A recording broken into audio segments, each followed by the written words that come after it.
Les journaux universitaires, les canaux sûrs pour toutes les informations éducatives en République démocratique du Congo. Mesdames et messieurs, bienvenue à cette nouvelle édition que j'ai le réel plaisir de vous présenter. Rôle de la trypanosome dans la persistance de la trypanosomose animale africaine dans 4 foyers de la partie ouest de la RDC. C'est le thème de la conférence débat organisée par l'Université pédagogique nationale à travers sa faculté de vétérinaire. Les détails avec Georges Ntilombi. La série de conférences mensuelles organisée par l'Université pédagogique nationale à travers sa faculté de médecine vétérinaire dirigée par le professeur Martin Kitambala continue son bon nombre de chemins. Pour ce vendredi 26 septembre 2025, ces scientifiques avérés et doués à la science ont échangé autour du rôle des trypanosomes dans la persistance de la trypanosomose animale africaine dans 4 foyers de la partie ouest de la RDC, une thématique qui a fait l'objet de la thèse de doctorat du conférencier du jour, professeur Mathieu Wilika Bamba Mwamba, vice-doyen chargé de la recherche à la faculté de médecine vétérinaire de l'UPN. D'entrée de jeu, le professeur Martin Kitambala a donné le bien fondé de cette énième conférence. Aujourd'hui, nous avons l'opportunité d'écouter la communication des profondeurs, de partager l'expérience et de débattre l'idée qui contribueront dans tout à l'enrichissement de notre savoir collectif. Puis, en présentant le résultat de sa recherche, l'orateur du jour a relevé que, en menant de recherches pendant 4 ans sur 1653 échantillons sanguins des bovins, caprins, ovins et porcins, dans le foyer de Mbanzangungu, Kinshasa, Mouchi et Massimanimba, en vue d'élucider la situation et d'y apporter une solution adéquate, il a été important d'identifier les espèces des trypanosomes circulant chez les animaux domestiques par la réaction des biologies moléculaires, déterminer le profil de virulence sur le modèle des souris avec 8 isolats des Trypanosoma congolenses forest qui ont été mis en évidence chez les bovins et les porcins de l'ouest de la RDC. En outre, la recherche des isolats des résistances des trypanosomes y a été menée sur le modèle de souris avec 8 isolats seuls. L'isolat d'Engili Brasserie a été résistant au chlorure d'isométamidium à la dose de 1 mg par kilo de poids vif et son seuil de résistance est limité à cette dose. Le résultat qui ont montré que la TA n'aurait aucune responsabilité sur les cas de mortalité et de morbidité diagnostiqués cliniquement comme tels dans la partie ouest de la RDC. Par ce travail, il est dit que la maladie est là, mais elle n'est pas trop pathogène. Par l'étude de virulence que nous avions effectuée, nous avons pu mettre en évidence 2 profils de virulence. Un profil de virulence faible et moyen. Il n'y avait pas de profil de virulence élevé qui ont été mis en évidence pour ce qui est de cette maladie. Et cette étude constitue une première, parce que le seul chercheur qui a réussi à faire ce travail au monde, qui est Sidibé, le Burkinabé, lui n'a pu faire ce travail que sur base d'une seule souche de Trypanosoma congolense forest.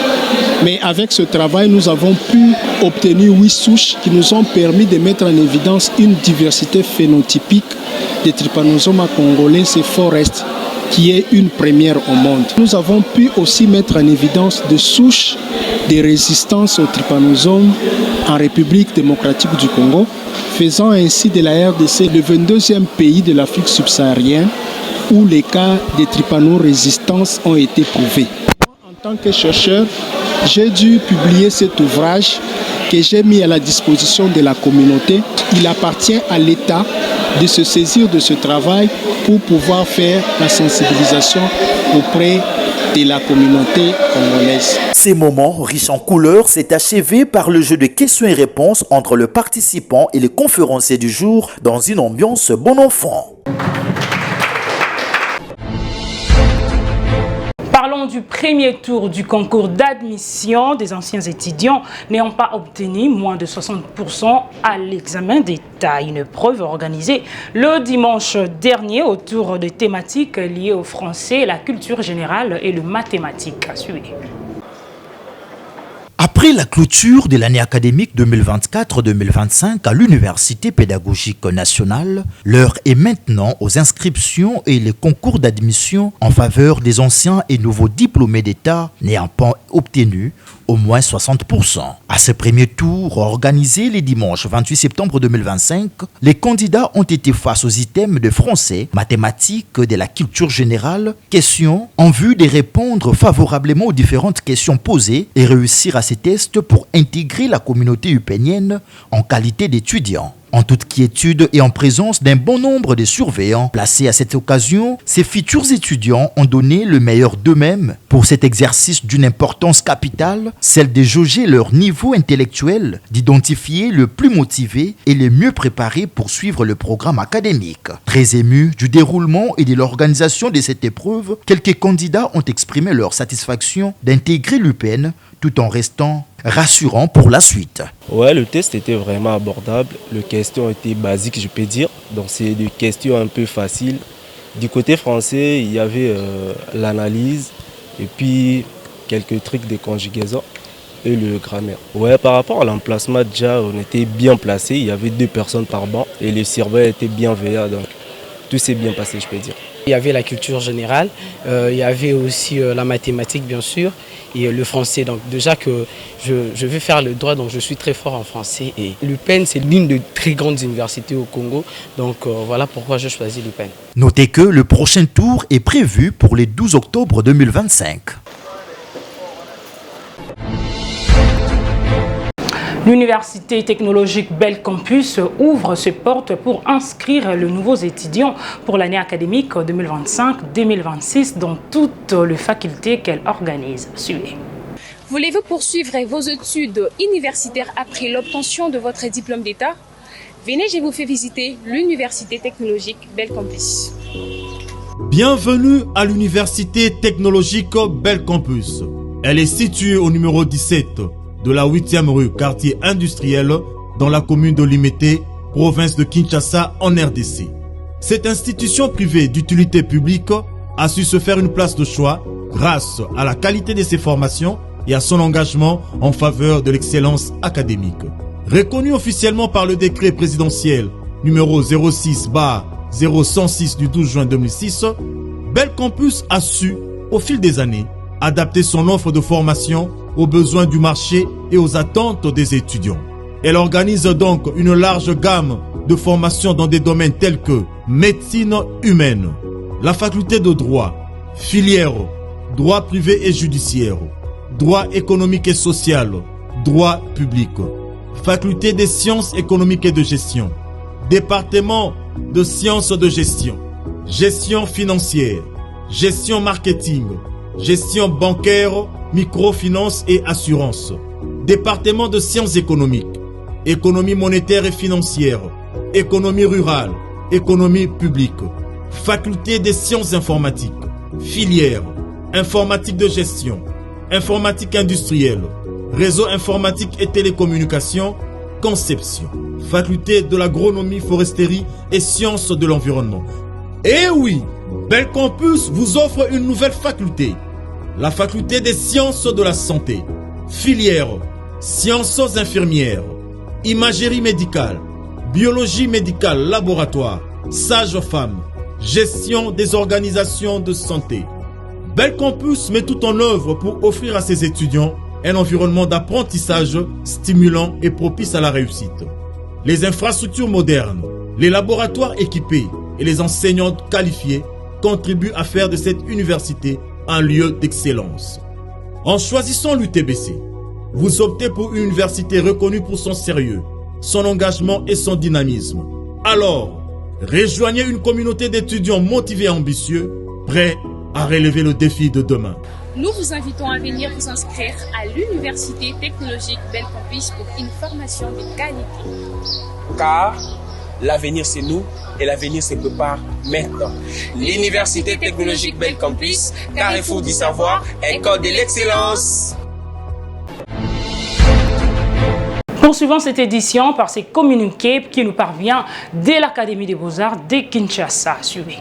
Et au chapitre des inscriptions, sachez que l'Académie des Beaux-Arts de Kinshasa, qui dirige le professeur ordinaire Henri Kalama Akolez, poursuivent leurs inscriptions pour l'année académique 2025-2026 avec le système LMD aux différentes filières. Section art plastique avec mention, section art plastique avec 5 mentions, à savoir sculpture, céramique, peinture, métal, conservation, restauration des œuvres d'art. 2. Art graphique avec 4 mentions, architecture d'intérieur, communication visuelle, design, photographie. Le premier tour de test d'admission pour le candidat ayant obtenu moins de 60% est prévu du 6 au 8 octobre 2025 au campus de l'Académie des Beaux-Arts de Kinshasa. Entre-temps, les inscriptions continuent en ligne sur les sites de l'Académie des Beaux-Arts de Kinshasa. Actez-vous car les inscriptions se clôturent le 10 octobre 2025. Après la publication du communiqué numéro 11 adressé au chef d'établissement de l'enseignement supérieur et universitaire ainsi qu'à l'opinion publique interdisant formellement les inscriptions des DA et DS au système PADEM par le ministre dès les sursis, nous vous invitons à suivre en duplex le professeur Sangabaou, conseiller scientifique au ministère dès les sursis, joint au téléphone par Volongolo. Qu'est-ce qui motive cette décision, professeur? C'est communiqué qui est en fait un rappel de l'arrêté qui date de 2023 qui interdisait déjà les inscriptions en DADS parce que à ce moment-là, l'on basculait déjà vers le système LMD. La motivation, c'est que les candidats cette année ici, on suppose qu'on a terminé le système PADEM, nous appelons PADEM, Bac plus 5, et nous avons maintenant le système LMD. On suppose qu'à partir de ce moment-là, ceux qui vont finir leur cycle de licence vont passer en master et à partir déjà de l'année prochaine, ces étudiants-là vont aller en doctorat. Professeur, pensez-vous que cette décision ne va pas perturber les choses quant à la formation du troisième cycle au sein des institutions de l'enseignement supérieur universitaire et recherche scientifique et innovation technologique? Cette mesure-là n'annule pas les diplômes DADS pour ceux qui en ont déjà ou pour ceux qui étaient déjà inscrits, qui sont en phase de défendre, mais les communiqués plutôt donnent avantage et pressent aussi ceux qui traînent encore de terminer vite parce que ça les prépare aux études de l'école doctorale qui s'annoncent. Il y a des cas qu'il faut analyser. Mais s'ils ont pris cette inscription s'ils ont pris cette inscription après et qu'ils ont été aptes à défendre déjà leur DA avant 2028 et à défendre leur thèse avant 2028, ça c'est le plus facile à résoudre, donc ça ne va pas les frapper. Le problème, c'est que tu as pris l'inscription après 2022-2023, mais tu n'as pas défendu. À ce moment-là, tu vas tomber devant la loi. Alors, que prévoit le ministère après l'année académique 2027-2028, une période butoir accordée aux inscrits de 2022-2023? Professeur, que prévoit le ministère après l'année académique 2027-2028, une période butoir accordé aux inscrits au troisième cycle de 2022-2023. Mais non, mais la période butoir, c'est ça. Parce qu'on croit que c'est ça la période butoir. C'est jusqu'en 2028, parce qu'après 2028, s'il y a des candidats, cette année ici, il y a le Master 2 déjà, je crois. Le Master 1, Master 2. Après le Master 2, les plus brillants passent à l'école doctorale. Maintenant, avec la création, les chances futures, c'est la création des écoles doctorales.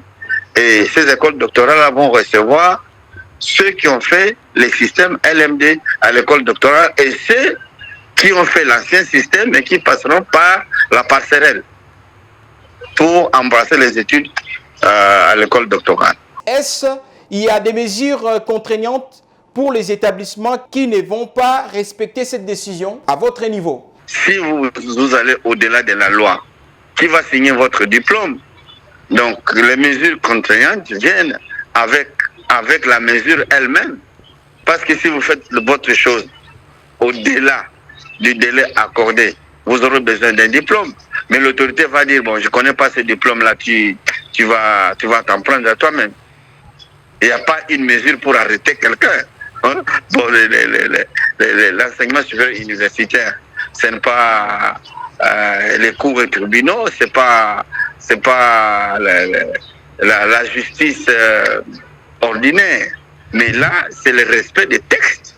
Et tout cycle d'études est sanctionné par un diplôme qui est signé par l'autorité. Et l'autorité ne signe les diplômes qu'il reconnaît par son acheminement, par les parcours, par les cursus que l'étudiant a fait. Et si votre cursus est mis en cause, personne ne signera votre diplôme. Et bien c'est ça la mesure. Et sachez que l'ISTEM Kindu a pris part à une série d'activités organisées par l'ambassade de France en RDC du lundi au samedi dernier à l'Institut français de Kinshasa. Un atelier qui a tablé sur la coopération internationale et les salons de l'étudiant avec le Campus France. Valongolou pour les commentaires. À la formation, mais il y a aussi tout. L'Institut supérieur technique médical de Kindu, ISTEM Kindu, a pris part à cet atelier de coopération internationale organisé par l'ambassade de France en République démocratique du Congo. L'événement, qui s'est tenu sur une période de 6 jours, 4 dédiés à des ateliers et 2 au salon de l'étudiant, a réuni plusieurs institutions de l'enseignement supérieur autour des enjeux de collaboration académique. Cette participation a offert à l'ISTEM Kindu une vitrine pour présenter les opportunités académiques offertes par son école doctorale, en particulier dans le domaine des sciences infirmières et sages-femmes. Le professeur Imani a souligné l'importance stratégique de cette rencontre. L'ISTEM Kindu et l'ISTEM Kinshasa, il y a 2 professeurs qui ont fini à l'Université Sorbonne, qui sont des coordonnateurs, qui coordonnent le master recherche et innovation des soins de l'Université Sorbonne Paris Nord de France, qui recrutent des étudiants, donc les licenciés de l'ancien système, PADEM, médecins, infirmiers et d'autres professionnels de santé qui veulent faire le master en santé publique et avoir le diplôme français. Et nous nous recrutons et après notre premier entretien, nous les recommandons pour qu'ils soient inscrits à l'Université Sorbonne Paris Nord et ils vont obtenir les diplômes de master en santé publique, spécialité recherche et innovation des soins.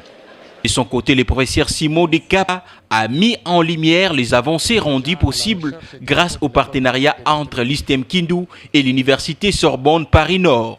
Ces partenariats renforcent la confiance du ministère de l'enseignement supérieur et universitaire dans leur capacité à former des doctorats en sciences infirmières et en pratiques sages-femmes. Nous avons été invités par Campus France pour présenter d'abord le partenariat de l'Université Sorbonne Paris Nord et les universités de la RDC, notamment l'ISTEM Kinshasa, l'ISTEM Kindu et l'Université de Kindu. Et donc c'est l'Université Sorbonne Paris Nord qui a mobilisé toutes ses compétences, qui a essayé de convaincre les ministères de la RDC. Et grâce à ces partenariats, nous avons pu obtenir le doctorat en sciences infirmières et en sages-femmes pour l'ISTEM Kindu. Et cela a favorisé pour que les autres institutions puissent aussi obtenir ce 3e cycle. Il convient de noter que cette ouverture à l'international marque une étape clé pour l'ISTEM Kindu dans sa mission de former une élite scientifique capable de répondre efficacement aux besoins sanitaires de la communauté congolaise et au-delà. L'Institut supérieur technologique protestant de Kinshasa inscrit les nouveaux étudiants pour l'année académique 2025-2026 dans toutes les filières qu'il organise. Suivez. ISTK, Institut supérieur technologique de Kinshasa, forme des cadres compétents, efficaces en techniques nouvelles et modernes. C'est la mission principale de l'ISTK, une pépinière de la nouvelle et moderne technologie pour l'émergence de la RDC. L'ISTK inscrit les nouveaux étudiants pour le programme LMD en soins généraux, imagerie médicale, biologie médicale, sage-femme, pédiatrie, comptabilité, marketing, informatique de gestion, réseau et technique de maintenance, technique d'habillement, modélisme, électromécanique, électricité, pétrole et gaz. L'ISTK vous assure l'avenir des techniciens de haut niveau. Les places sont limitées. Venez vivre la réalité sur l'avenue Makanza, numéro 156 dans la commune de Ngiringiri. Et oui, l'avenir est devant vous et l'avenir, c'est l'ISTK.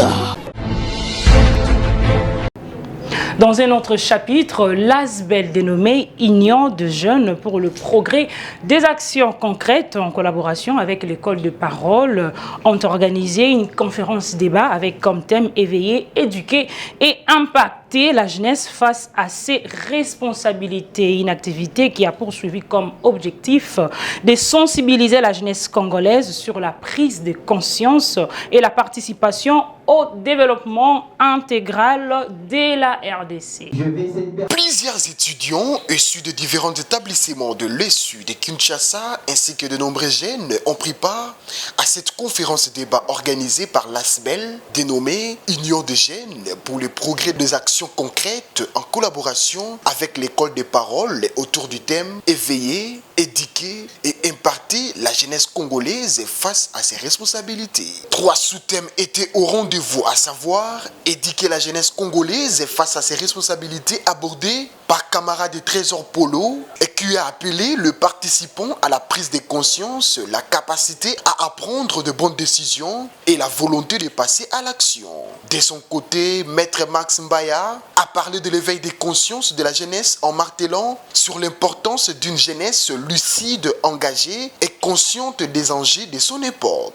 L'impact de la jeunesse congolaise face à ses responsabilités, c'est le sous-point développé par Nathan Nzinga qui a proposé 4 pistes pour aider les jeunes à retrouver les valeurs, ces docteurs de repères solides pour atteindre ces objectifs, ranimer l'effet de l'éveil patriotique, cultiver l'esprit du patriotisme et promouvoir l'excellence et l'émergence au service des autres et de la nation. Après les jeux questions-réponses, l'un des conférenciers et l'un des membres de cette structure sont exprimés en ces termes.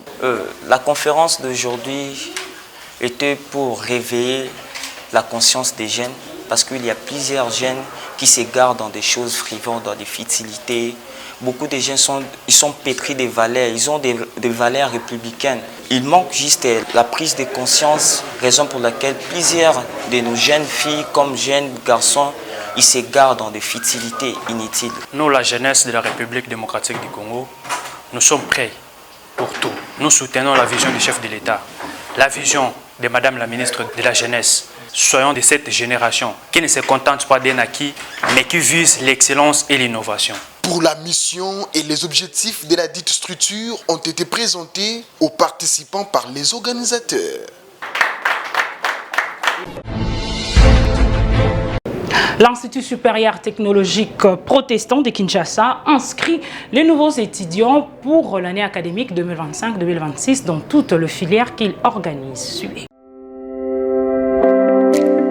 Vous rêvez d'un avenir prometteur? L'Institut supérieur des techniques protestantes de Kinshasa, ISTPK en sigle, vous ouvre ses portes pour l'année académique 2025-2026. Avec un corps professoral qualifié, un campus rénové et moderne, une formation liée à la théorie à la pratique, des diplômés compétitifs sur le marché de l'emploi, l'ISTPK dispose d'une bibliothèque avec plus de 30 000 livres dans différents domaines, un laboratoire équipé pour l'apprentissage des étudiants et une connexion Internet à haut débit. Voulez-vous être utile dans la société? L'ISTPK inscrit dans les filières suivantes: licence LMD en sciences infirmières, parcours soins généraux, sage-femme, pédiatrie, licence LMD en biologie médicale, parcours technique de laboratoire, passerelle et master en EASI, biologie médicale et santé communautaire. L'ISTPK forme aujourd'hui les leaders de demain. Notre adresse, retrouvez-nous au numéro 29 de l'avenue Boudjala dans la commune de Kintambo. Hâtez-vous.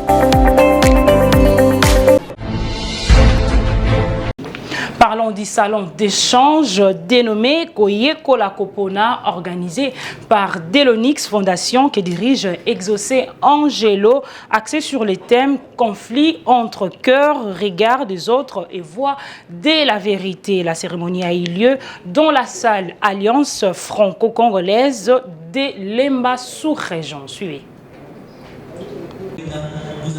Ce salon d'échange dénommé Koyeko la Kopona, organisé par la Fondation Delonix, placé sous le thème conflit entre cœur, regard des autres et voix de la vérité, a débuté par le mot de bienvenue prononcé par le vice-président Patrick Bibangui, suivi d'une prestation artistique mêlant slam et rap. Les témoignages de Grace Bundu, styliste, et Ketialita, jeune entrepreneur et étudiante, ont apporté une touche d'inspiration à l'événement. Prenant la parole, le docteur Natacha Zeille, première intervenante, a développé les sous-thèmes choix socio-professionnels. Elle a exploré la notion de choix tout en insistant sur l'importance des valeurs personnelles dans les processus décisionnels. Dans une parenthèse humoristique, Hervé Mukendi a su détendre l'atmosphère avant l'intervention très entendue du député provincial de Lemba, Steve Mulumba. Ce dernier a abordé la question délicate des choix affectifs en expliquant les critères